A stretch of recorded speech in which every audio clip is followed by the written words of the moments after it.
O áudio que vocês vão ouvir agora é parte do podcast Xadrez Herbal. Caso vocês queiram ouvir mais sobre esse assunto e outros temas de política internacional, é só ir em xadrezherbal.com. Bem, então, sem mais delongas, passemos para o primeiro bloco do Giro de Notícias.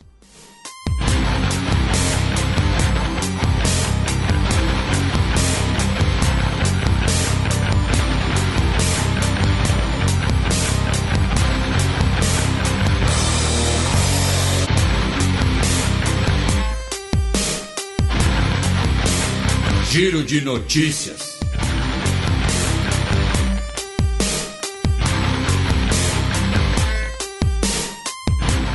Notícia do domingo passado, dia 30 de janeiro. Comitê de Organizações Políticas elege novo presidente e premier interino no Haiti. Pois é, só que o atual primeiro-ministro, Ariel Henry, não reconhece essa eleição, já que a questão é a seguinte: o mandato do Ariel Henry vai até o dia 7 de fevereiro, próxima segunda-feira. Porém, como sabemos, devido ao assassinato do Jovenel Moïse, devido às últimas catástrofes naturais no Haiti também, ele alega que o país não tem condições para realizar novas eleições.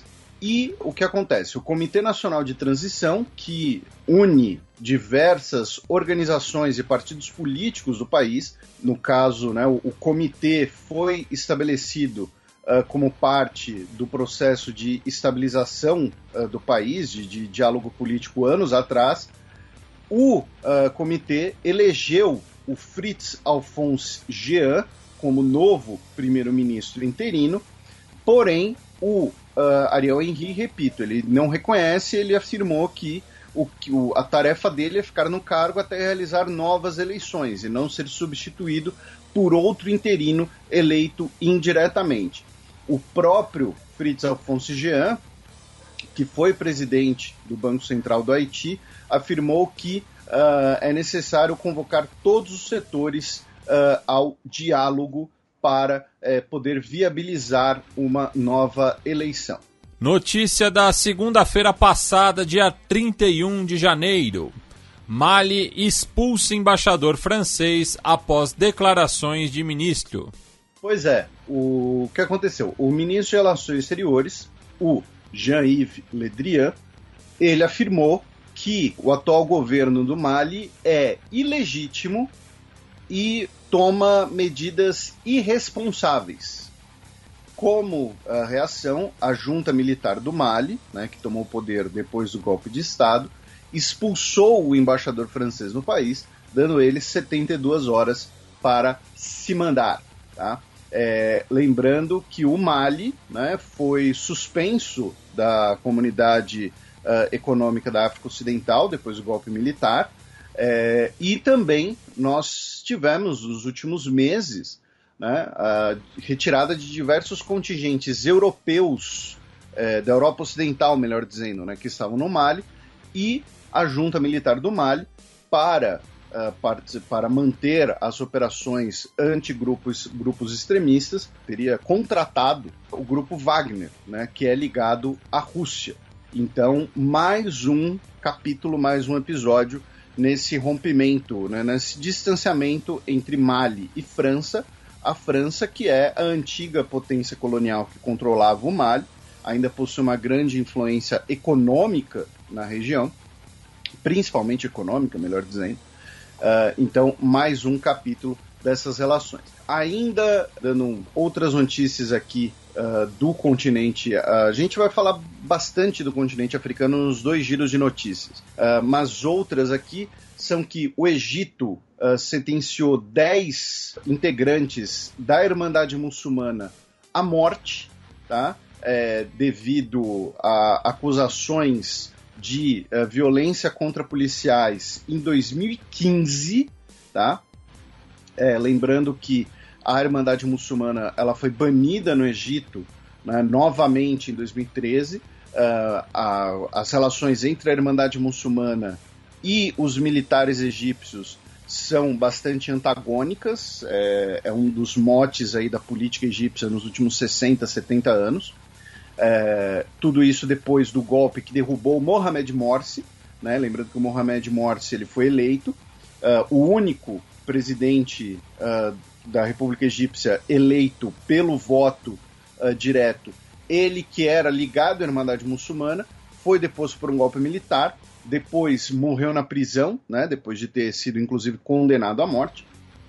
Então, agora tivemos mais 10 integrantes da Irmandade Muçulmana condenados à morte no Egito.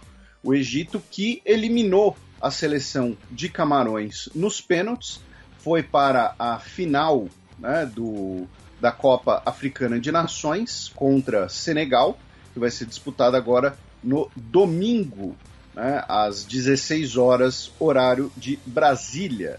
Então vai ser Salah contra Mané, como muita gente especulava / desejava. E também os dois países decidirão uma das 5 vagas africanas para a Copa do Mundo a ser disputada no Catar no final do ano, em março, né? Então é o primeiro dos 3 encontros dos Leões de Taranga contra os Faraós. E falando do país sede, né, a gente havia demonstrado preocupação com possíveis ataques, principalmente na região noroeste do país, por conta daquele conflito separatista que a gente já destacou aqui no programa em algumas oportunidades. E ontem foi divulgado, né, um estudo da Human Rights Watch indicando que ao longo do mês de dezembro tivemos 3 ataques perpetrados pelo exército camaronês na região, deixando um saldo de 8 pessoas mortas, dezenas de feridos, além de casas e comércios incendiados pelas forças armadas camaronesas, né? Os ataques ocorreram em 8 de dezembro, em 10 de dezembro e 22 de dezembro. Inclusive, nesse último, uma menina de 3 anos foi assassinada pelas forças militares. E em janeiro a Human Rights Watch compartilhou esses dados com o porta-voz do exército camaronês, o coronel Cyril Serge Antonfak Guemo, pedindo, né, uma resposta, e até ontem, quando esse estudo foi publicado, o exército não se pronunciou. Também no começo da semana, União Africana suspende Burkina Faso após golpe militar. Pois é, né, falando em golpe militar na África Ocidental, a gente falou do Mali, agora vamos falar de Burkina Faso, que foi suspensa da União Africana em todas as suas atividades. Lembrando que a União Africana é uma organização política, né? A Comunidade Econômica da África Ocidental, como o próprio nome diz, ela já é mais focada em temas econômicos. E é curioso, porque a Comunidade Econômica da África Ocidental suspendeu o Mali, mas não impôs sanções contra Burkina Faso, né? Burkina Faso também está suspensa, mas não teve sanções econômicas ainda, algo do tipo. Já a União Africana suspendeu o Burkina Faso quase automaticamente, devido ao golpe militar que depôs o presidente Kaboré no último dia 24 de janeiro. Tá? Uma delegação da comunidade africana, da Comunidade Econômica da África Ocidental, inclusive, se encontrou com os líderes do golpe militar na última segunda-feira, como o coronel Damiba, para discutir uma transição política para um rápido retorno a uma ordem constitucional. Né?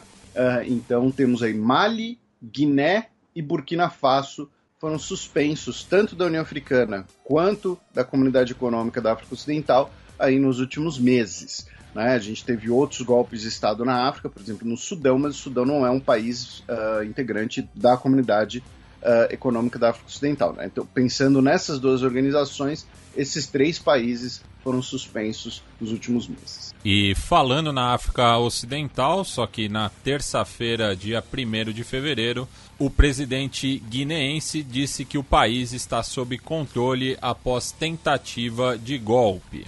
Pois é, tivemos uma tentativa de golpe no último dia 1º de fevereiro, e inclusive assim, é importante frisar então, né, porque no último programa, quando a gente comentou sobre Burkina Faso, né, eu falei que daqui a pouco todos os países da Comunidade Econômica da África Ocidental vão ter golpes de Estado e aí pronto, e aí não suspende ninguém. Mas era uma brincadeira, tá, gente? Não é para ficar tentando ter golpes de Estado em todos esses países, porque tivemos, né, essa tentativa em Guiné-Bissau, quando militares cercaram o palácio onde estava tanto o presidente Umaro Embalo e o primeiro-ministro Nuno Gomes Nambian. Os militares teriam então tentado invadir o palácio e tentado matar ou tomar como reféns, né, o presidente e o primeiro-ministro. Tivemos 2 guardas pró-governo mortos e 4 golpistas mortos.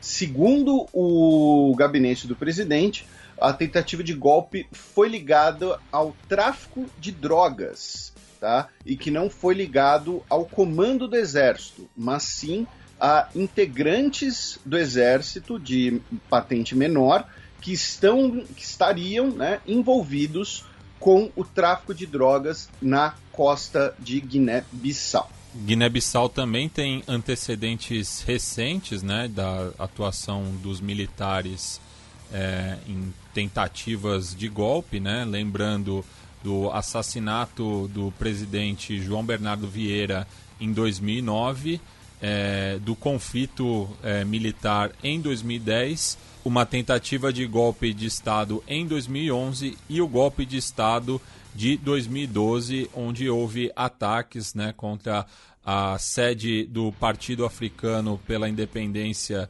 de Guiné e Cabo Verde e com aquela velha estratégia de ocupar os meios de comunicação oficiais do país para mostrar uma nova voz de comando, né? Naquela ocasião, o Carlos Gomes Júnior, que era o primeiro-ministro em fim de mandato, e o presidente interino Raimundo Pereira foram presos, já que veremos agora no segundo bloco do Giro de Notícias, pois excepcionalmente não teremos a coluna da professora Vivian Almeida. A pretoriana te filtrava del estrés.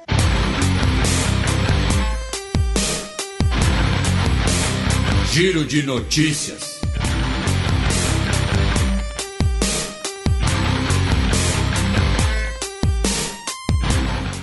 Notícia da última terça-feira, dia 1º de fevereiro. Greve marca aniversário de golpe militar em Mianmar. Pois é, tivemos uma greve geral no país. Inclusive a gente não falou muito, acho que é a primeira vez que a gente fala de Mianmar no programa esse ano. Acho que a gente falou de uma das sentenças da Aung San Suu Kyi, mas é importante colocar que Mianmar está passando pelo que daqui a pouco vai virar uma guerra civil, né? Porque o que antes eram focos de resistência estão começando a se articular e virar uma resistência mais ampla à junta militar. Até o momento, nós já temos cerca de, nesse último ano, né, consequência do golpe, tivemos 1.500 pessoas mortas, cerca de 12 mil pessoas presas e 320 mil pessoas deslocadas internamente. Tá? Então, Mianmar está virando um cenário de guerra civil propriamente dita. E, curiosamente, né, para dar uma trapaceada na semana na história, semana que vem é aniversário, né, de 75 anos do Acordo de Panglong, entre as diferentes lideranças da então Birmânia Britânica, que é o início ali da trajetória da independência da atual Mianmar, e um dos signatários era o pai da Aung San Suu Kyi, né, que depois é assassinado. Notícia da quarta-feira passada, dia 2 de fevereiro. Dezenas de pessoas são mortas em ataque a campo de refugiados na República Democrática do Congo. Pois é, temos 3 notícias diretas do Congo, da República Democrática do Congo, né? A primeira delas é o massacre de Plaine Savo, Plaine Savo, planície de Savo, um campo para pessoas deslocadas internamente, onde vivem cerca de 4 mil pessoas, na província de Ituri, que é na fronteira oriental, né, do país, e nós tivemos cerca de 60 pessoas mortas. Tá? O ataque foi realizado por uma milícia ainda não identificada, tá? E que teria relação com o contrabando, né, exploração de riquezas minerais na região. O estado de Ituri, inclusive, na província de Ituri, está sob estado de emergência desde maio de 2021. A gente comentou brevemente no ano passado que várias regiões da fronteira oriental congolesa seriam colocadas nesse estado de emergência. Ituri é uma delas. Tá? Então, mais de 60 pessoas mortas. Também na República Democrática do Congo, 51 pessoas foram sentenciadas à morte em um julgamento em massa devido à execução de 2 analistas especialistas da ONU em 2017. No caso da República Democrática do Congo, as penas de morte são muito comuns, porém, desde 2003 o país não executa ninguém. Normalmente as penas são comutadas para prisão perpétua. Tá? Então, muito provavelmente, todas essas pessoas terão a prisão comutada para a prisão perpétua, elas que são integrantes ou supostamente integrantes de um grupo paramilitar na região de Kasai, tá? Que em 2017 mataram Michael Sharp, um cidadão dos Estados Unidos, e Zaida Catalã, uma cidadã sueco-chilena, tá? Que estavam a serviço da ONU. Também tivemos a queda de um cabo de energia elétrica num mercado de Kinshasa, que matou 26 pessoas eletrocutadas, tá? Infelizmente, 2 dias atrás. Então, assim, 3 notícias, né, bastante complicadas, bastante pesadas, e a gente não pode deixar de citar, né, um episódio bastante violento aqui no Brasil, já que o jovem de origem, né, o jovem congolês da República Democrática do Congo, Moise Mugeni Kabagambi, foi espancado até a morte, né, no último dia 24, né, em um quiosque na Barra da Tijuca, na zona oeste do Rio de Janeiro. Ele que é um dos cerca de 2015 congoleses registrados no Brasil, segundo a matéria da Maiara Paixão, na Folha de São Paulo. Além desses 2015 congoleses registrados, dentro desse grupo, nós também temos cerca de 1.000 congoleses registrados como refugiados. Então, a matéria dela está bastante extensa, fala sobre, né, o número de congoleses no Brasil, chegada deles, os principais grupos, né, aqui no Brasil. Recomendo que leiam. E, enfim, como eu disse, a gente não pode deixar de registrar esse episódio bastante bárbaro, bastante violento, de uma pessoa ser espancada até a morte no meio da rua. Isso. Né, basicamente. Enfim, numa região, né, que é bastante policiada, mas que não teve nenhum socorro imediato à vítima, né, e parafraseando a mãe do Moise, eles fugiram da violência no seu país natal e encontraram violência aqui no Brasil também, né? Uma situação muito triste, né? E amanhã, né, sábado, dia 5, teremos vários protestos pedindo justiça para o Moise, né? Para que essas pessoas que foram responsáveis pela essa morte brutal sejam julgadas e condenadas. Notícia de ontem, quinta-feira, dia 3 de fevereiro. Polícia israelense pode ter hackeado o telefone de testemunha-chave no julgamento de Netanyahu. Pois é, segundo a defesa, tá? Uma das testemunhas teria tido o seu celular grampeado, né, hackeado de forma ilegal pela polícia. E isso teria ficado claro quando foram apontadas evidências que não teriam como ser conseguidas de maneira legal, né? O celular, no caso, pertence ao Shlomo Filber, e as autoridades israelenses teriam, né, usado ali algum aplicativo que permite espionar, que permite entrar no celular da pessoa. E a gente já comentou aqui várias vezes, né, de como essa tecnologia israelense também tem sido exportada, foi usada pela Arábia Saudita, teria tido interesse inclusive do governo brasileiro de adquirir esse tipo de tecnologia, né? Então, mais um caso, né, aí envolvendo possíveis hackers, não é bem um hack, né? É tipo um cavalo de Troia, né? Os aplicativos tipo Pegasus e tal, que permitem que o aplicativo seja instalado no celular da pessoa sem a pessoa sequer ficar sabendo, né? E aí o celular dela é replicado remotamente. Abaixa o volume, porque lá vem Breaking News. Governo de Montenegro é removido com voto de desconfiança. O parlamento montenegrino votou, né, 43-11 para remover o governo de Zdravko Krivokapić, ele que lidera uma coalizão conservadora pró-Sérvia, né? E aí alguns ouvintes podem falar, nossa, 43-11, meu Deus, foi uma surra, hein? Foi uma lavada. A questão é que o parlamento montenegrino tem 81 assentos, né? E boa parte, uma parte considerável do parlamento, se absteve ou se ausentou da votação, tá? A crise, né, a política que tem origem, inclusive, né, na questão da nomeação do patriarca, de um patriarca sérvio, né, para a Igreja Ortodoxa Sérvia em Montenegro. Né? A gente falou sobre isso, a gente falou dos protestos intensos, né, que tivemos no ano passado, em setembro de 2021. A gente explicou melhor a crise, tá, naquela ocasião, para quem quiser ouvir, no início de setembro. E aí agora chegou o preço político desses protestos, desse desgaste, com o governo sendo retirado pelo voto de desconfiança.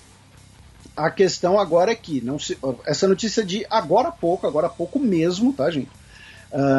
O voto passou da meia-noite lá em Montenegro, então de certo modo é uma notícia do dia 5 já no programa. E aí não se sabe ainda se vai ser formado um governo de minoria ou se teremos a convocação de novas eleições. O fato é que o maior grupo do parlamento é um grupo pró-União Europeia, mas isso não é uma questão exatamente ligada à União Europeia inicialmente, é uma questão ligada à proximidade ou não com a Sérvia, tá? O ex-premier, ele era nominalmente independente, mas ele era do segundo maior partido, né, do parlamento, que é um partido, digamos assim, pró-Sérvia, né, um partido dos interesses sérvios, né, da comunidade sérvia dentro de Montenegro.